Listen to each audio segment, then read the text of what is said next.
O Além da Notícia está falando sobre a nova lei da terceirização que está dando o que falar. E por isso nós também aqui no nosso programa estamos falando dela. Está sendo muito precioso a gente poder esclarecer aqui tantas dúvidas. E professor Wesley, veja que notícia, mais de 67% das fábricas de Minas Gerais têm terceirizados. Aí diz aqui, para 91% das empresas, a redução dos custos é o principal motivo para a decisão de terceirizar. Como pode funcionar isso? Para a empresa se reduz custo sem precarizar o salário do trabalhador. Por que as empresas já vêm preferindo a terceirização? E naturalmente porque para elas é um benefício, mas não é um prejuízo para o trabalhador. Explique isso para a gente, por favor, para que tire também todas essas dúvidas. Porque a notícia foi uma pesquisa que foi feita pela Federação das Indústrias de Minas e que mostrou que 67% das fábricas lá têm terceirizados e, para 91,5% dessas empresas, a redução dos custos é o principal motivo para a decisão de terceirizar. Então, como é que se entende isso? Nós teremos uma redução de custo porque essa empresa vai deixar de gastar muito na área de gestão de pessoas. As empresas, para manter o seu quadro de funcionário, tem uma grande área de gestão de pessoas, um pessoal treinado para atender às burocracias exigidas, tem uma área responsável pelo treinamento dos trabalhadores, tem área responsável pela garantia ou pelo controle dos direitos trabalhistas. A partir da utilização da mão de obra terceirizada, essa empresa vai desinchar essa sua área de gestão de pessoas, vai contratar uma outra empresa que já é especializada nessa área. Então já tem profissionais especializados, já tem profissionais treinados. Em caso, por exemplo, um caso que sempre acontece, imagine que um empregado fique doente. Se fosse um empregado direto da empresa, esse empregado doente traria um grave prejuízo ao funcionamento da própria empresa. Se essa empresa, por outro lado, tiver uma empresa terceirizadora, tiver contratado uma empresa intermediadora, se um dos empregados terceirizados precisa se afastar do trabalho por motivo de doença, essa empresa terceirizadora é obrigada a fornecer um substituto, não causando prejuízo ao funcionamento da empresa tomadora de serviço. Então se eu estou entendendo bem, deixa eu aqui só me situar, se eu estou entendendo bem, esta redução de custos ou esse lucro adicional vem da otimização dos trabalhos, celeridade, especialização da mão de obra, praticidade, é isso? Isso. E principalmente uma redução de pessoal na atuação do atendimento das burocracias do Estado. Então, quem vai se preocupar com o controle, com o pagamento, com o registro dos empregados, não vai ser mais aquela empresa que está tomando o serviço, mas sim a empresa terceirizada, que vai ser especializada só nessa matéria. Então, para a empresa tomadora de serviço, ela trouxe o enxugamento de uma área e ela vai se tornar mais eficiente e se preocupar com a sua atividade fim, se preocupar com o melhoramento do seu serviço, se preocupar com a melhoria do seu produto, ou seja, nós vamos tornar as nossas empresas mais competitivas, especialmente no mercado internacional. Se a gente fica mais competitivo, vendemos mais. Com mais vendas, quer dizer que eu preciso de mais mão de obras, criação de mais empregos. É uma das principais razões da defesa da lei da terceirização. Muito bem. Olha, gente, eu quero tratar com o senhor de um outro aspecto, é o seguinte, a nova lei da terceirização e os reflexos jurídicos no caso de acidente de trabalho é também um dos aspectos que é abordado lá. Como é que é vista a questão do acidente de trabalho com o funcionário nessa nova lei da terceirização? Nós temos a previsão nessa lei da terceirização que, em caso de não observância de obrigações trabalhistas, há uma responsabilidade subsidiária da tomadora de serviços. Então, se direitos, férias, 13º, salário não forem pagos pela empresa terceirizadora, a empresa tomadora de serviço pode ser, de forma subsidiária, em um segundo momento, responsabilizada. O termo subsidiário quer dizer o quê? Que vai ser responsabilizada posteriormente. A obrigação principal é da terceirizadora, mas se ela não tiver condições de arcar, de pagar os direitos, a empresa tomadora de serviço é chamada a fazer e a pagar esses direitos. Entretanto, a lei da terceirização não trata do acidente de trabalho. Não foi explícita quanto quem tem responsabilidade no caso de acidente de trabalho. Motivo pelo qual nós já temos algumas pessoas, alguns doutrinadores defendendo que o acidente de trabalho continua sendo regido pela responsabilidade solidária. Isso porque nós temos um empregado terceirizado trabalhando dentro de uma empresa tomadora de serviço. Segundo a lei da terceirização, quem é obrigado a proteger a segurança, a saúde deste trabalhador terceirizado é a empresa tomadora de serviço. Se ela tem o dever de primar, de observar a segurança e a saúde deste trabalhador, se ele se acidentar no exercício de suas atividades, a empresa tomadora de serviço vai ser responsabilizada diretamente, porque o dever de cuidar desse trabalhador, de primar por sua segurança, era dela. Se ele se acidentou, nós teremos a responsabilização desta empresa. Mas nós não podemos nos esquecer que, em caso de acidente de trabalho, se nós tivermos a necessidade de afastamento desse trabalhador, independente de qualquer circunstância, ele tem uma proteção previdenciária. Nós temos um auxílio doença acidentário, que independente de qualquer circunstância será pago pelo INSS. Ele é protegido pelo regime geral de previdência social. Eu tenho uma boa pergunta que é do Aguinaldo, lá de Guaianazes, em São Paulo. Ele diz assim: qual será o sindicato desses terceirizados? Isto é, se algo não estiver funcionando bem nesta relação, se algum direito não estiver sendo observado, onde ele recorrerá? A quem ele recorrerá? Nós já temos em diversos municípios sindicatos que representam os empregados terceirizados. Então já foram constituídos, é uma realidade fática. Nós já temos um problema social de vários empregados terceirizados. Então, como nós já temos segmentos de empregados terceirizados, já existem sindicatos que representam os interesses desses empregados terceirizados. E eles agora se multiplicarão com certeza em todos os municípios. Exatamente. Vai exigir com que nós tenhamos a necessidade de organização de mais sindicatos, a depender, às vezes, até especializados em algumas categorias terceirizadas para a representação dos direitos desses trabalhadores. Muito bem. Vamos agora para a pergunta do Vite. O Vite é lá de Bauru, diz: tenho 6 lojas. Gostaria de saber se posso ter em minhas lojas vendedores e gerentes terceirizados e, se acontecendo ações trabalhistas dos terceirizados, minha loja responde solidariamente. Então, a partir da lei da terceirização, a lei 13.429 de 2017, é possível a contratação de empregados terceirizados para qualquer atividade, seja vendedor, seja o vigilante, seja o faxineiro, seja o gerente. Não há mais nenhuma limitação. É possível sim a contratação nesse nosso exemplo. Entretanto, cabe à empresa tomadora do serviço acompanhar o cumprimento das obrigações trabalhistas pela empresa terceirizadora. E por quê? Caso essa empresa terceirizadora quebre, se ela não pagar os direitos trabalhistas, esses empregados terceirizados vão buscar os seus direitos trabalhistas na empresa tomadora de serviço, porque a responsabilidade é subsidiária. E como deve ser essa relação da contratante com a terceirizada, a empresa terceirizada? O senhor diz, ela deve acompanhar, mas como deve ser isso? Vai acompanhando, vai exigindo a demonstração de que essa empresa terceirizadora está pagando os salários, está pagando as suas obrigações, as suas contribuições sociais, as obrigações previdenciárias. E isso é possível ser previsto já nos contratos? É possível e é extremamente importante, até porque muitas vezes nós temos a extensão da responsabilidade para a empresa tomadora de serviço porque ela não acompanha, não vigia o que a gente chama de culpa invigilando, ela não vigia o cumprimento dos direitos trabalhistas. Por isso que é muito importante que ela acompanhe que se os direitos daqueles empregados terceirizados estão sendo observados, adimplidos, porque caso contrário, esses empregados terceirizados buscarão o cumprimento, a efetivação de seus direitos na empresa tomadora de serviço, porque a responsabilidade é subsidiária. Não é solidária. É bem importante nós falarmos que não é solidário. Qual é a diferença? Professor, pois não, conclua. Na responsabilidade solidária, o empregado poderia escolher contra quem ele ia buscar os seus direitos.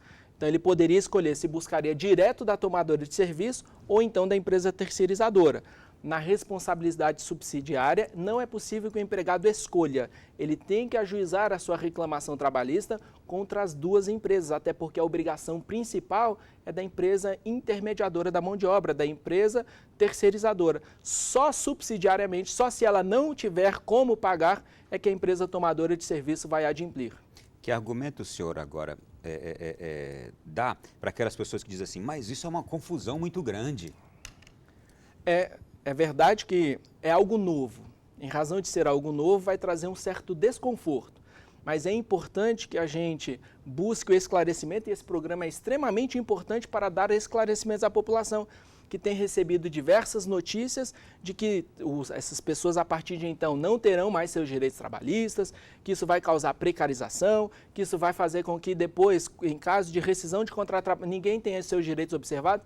Então, para evitar esse desconforto, é importante que nós tenhamos acesso à informação. Então, a população deve se educar, deve buscar, e mais, durante a vigência do contrato de terceirização, o empregado deve acompanhar se as suas contribuições sociais estão sendo recolhidas. É possível que ele acompanhe isso. No site da Previdência Social, ele consegue emitir a certidão negativa de débitos do seu empregador.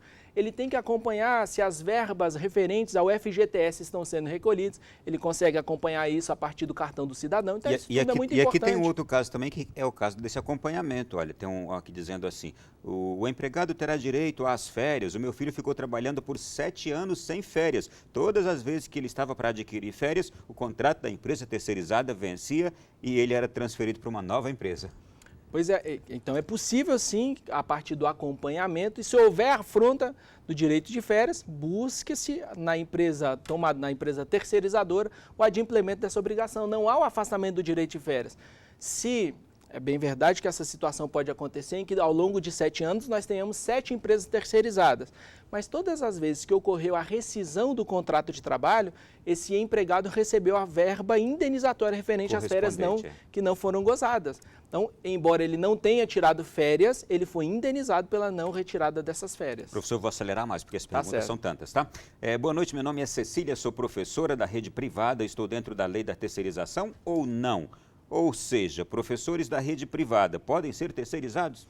É possível que as instituições de ensino, a partir de então, contratem empresas terceirizadoras para fornecimento de mão de obra, inclusive na área de ensino. Como nós temos autorização irrestrita agora para a terceirização, mesmo a atividade de professor pode ser terceirizada. Nós podemos ter uma instituição de ensino que o professor não é daquela instituição, é de uma empresa terceirizadora. Mais uma pergunta aqui, essa aqui é interessante para se explicar muito bem as questões. Gostaria de saber se com essa nova lei de temporários, as empresas não vão se beneficiar com isso, aproveitando o desemprego e acabando com o direito do seguro-desemprego do trabalhador. Gilson de Carapicuíba. Para o acesso, para o exercício do direito de seguro-desemprego, tem que preencher alguns requisitos. Dentre eles, um tempo mínimo de existência do contrato de trabalho. Esse é um dos pontos também mais criticados, né? A questão do temporário. Isso. Aí é onde temos que fazer a distinção entre o trabalho temporário e o trabalho terceirizado. O trabalho terceirizado não se submete a um tempo, ele pode perdurar por tempo indeterminado. No contrato temporário é que nós temos a limitação do tempo de duração a 270 dias, o qual pode ser prorrogado uma única vez por 90 dias. Se o empregado não preenche os requisitos exigidos pela lei previdenciária para o exercício do seguro-desemprego, ele não vai ter acesso a esse direito. Mas, por outro lado, se ele está numa empresa, preencheu todos os requisitos, ele vai ter acesso ao seguro-desemprego, assim como qualquer empregado. Se nós tivermos uma despedida arbitrária e imotivada de um empregado e ele não preencheu o direito ao seguro-desemprego, mesmo que ele atue numa empresa que não tem terceirização, ele não tem seguro-desemprego. Então, o seguro-desemprego depende em si dos requisitos da lei da Previdência Social. A Cláudia diz assim, boa noite. E a questão do horário de trabalho, é verdade que além do aumento de horas, o salário pode ser menor? A jornada de trabalho não pode ser aumentada além do que previsto na Constituição Federal. A Constituição limita... Então não é verdade a questão do aumento de jornada de trabalho? Não é verdade, até porque a Constituição cria um limite diário de 8 horas e um limite semanal de no máximo 44 horas. A lei não afasta essa proteção, é uma proteção constitucional. A lei nem discriminou e nem limitou direitos. A lei só trouxe a regulamentação do contrato de terceirização. Não tratou de direitos. E quais são então os direitos? Os mesmos previstos na Constituição Federal. Isto é... Entre eles, a jornada diária de 8 horas e a jornada máxima semanal de 44 horas. Não houve o afastamento dessa proteção. E também para aquelas demais profissões que são 5 horas diárias, 6 horas diárias, em nada é alterado? Caso nós tenhamos uma determinada categoria profissional que tenha uma jornada diferenciada de atuação, seja de 20 horas semanais, 24 horas, as mesmas regras continuam a ser aplicadas. Essa lei não trouxe a diminuição e limitação desse direito. Professor de Estado será terceirizado? É o Moisés lá de São José de São Paulo. Não é possível a terceirização da atividade de professor na administração pública. A atividade de ensino do professor é uma atividade fim do Estado. Quando o Estado presta educação numa escola pública, essa prestação do ensino... Na escola particular, sim. Na escola particular, pode. Sim, no serviço público é impossível, porque a atividade fim do Estado é um serviço público. Eu quis fazer essa pergunta para o senhor repetir mais uma vez, porque nós já tínhamos explicado muito bem no primeiro bloco. Não é? A gente voltou agora porque muita gente pode ter chegado agora ao programa. Então, nenhuma atividade fim na administração pública poderá ser terceirizada. Nestas situações, será exigível a realização de concurso público. Muito bem, olha, tantas questões que aqui chegaram. Professor, eu quero agradecê-lo imensamente. Mais uma vez, o que acontece com os funcionários que são concursados em uma empresa terceirizada? Sou o Edson de Londrina. Tem esse caso? Existem casos assim? Não. Eu também não entendi, Edson, o que acontece com os funcionários que são concursados em uma empresa terceirizada. Não consigo também ver essa questão aqui, não. Bom, professor, nosso programa já está chegando ao fim. Eu quero agradecê-lo imensamente por nos tirar aqui tantas dúvidas e pedir perdão a tanta gente que enviou questões aqui também para nós. Ainda dá tempo de fazer mais uma ainda. Olha, o trabalhador poderá ser contratado sem carteira assinada como prestador de serviços? Juliana Fornari, de Pinhalzinho, São Paulo. Não é possível. Há uma exigência da inscrição na carteira de trabalho. Então, não temos também o afastamento dessa proteção da exigência de registro desse vínculo trabalhista na carteira de trabalho. Professor, foi um prazer recebê-lo aqui e eu sei que o assunto ele se estende muito e a gente tem tantas questões aqui que poderia estar também tratando com a nossa audiência, mas foi muito bom recebê-lo, esclarecer tantas dúvidas de tanta gente. Tenho certeza que esse programa poderá ser revisto. Agora no Facebook ele está também ao vivo, poderá ser visto na página da TV Canção Nova, TV Canção Nova Brasília. E muito obrigado por atender ao nosso convite. Eu agradeço a você, agradeço aos nossos telespectadores. Para mim foi uma alegria estar com vocês, estou sempre à disposição. Que Deus abençoe todos os nossos telespectadores. E nós vamos voltar em breve para falarmos sobre reforma política aqui também nesse programa. É verdade, estaremos aqui conversando sobre esta proposta de mudança ou essa reforma política que está tramitando no Congresso Nacional. Gente, o assunto aqui do programa de hoje foi terceirização, mas eu hoje recebi uma notícia tão boa que eu gostaria de encerrar o programa partilhando essa notícia. A empresa na Itália garante salário extra para empregados que decidirem ter filho.